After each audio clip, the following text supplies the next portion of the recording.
তো নতুন মানুষেরা তো জানতো না, ওনারা তো বের হতো, তখন মনে করেন যে ওই আত্মাটা কি করতো, ছায়ার মধ্যে এসে ঘুরানো অবস্থায় ঘুরতো ঘুরতো। তো মনে করেন যে শুধু ছায়াটাই দেখা যেত, কিন্তু তাকে দেখা যেত না।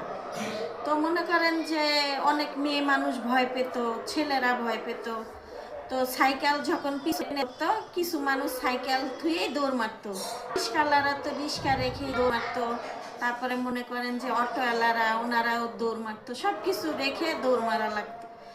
তো অনেক ভয়ঙ্কর রূপ নিয়ে আসতো। তো এই বট গাছটা অনেক চেষ্টা করেছিল সবাই কাটার জন্য, কিন্তু কেউ কাটতে পারে না।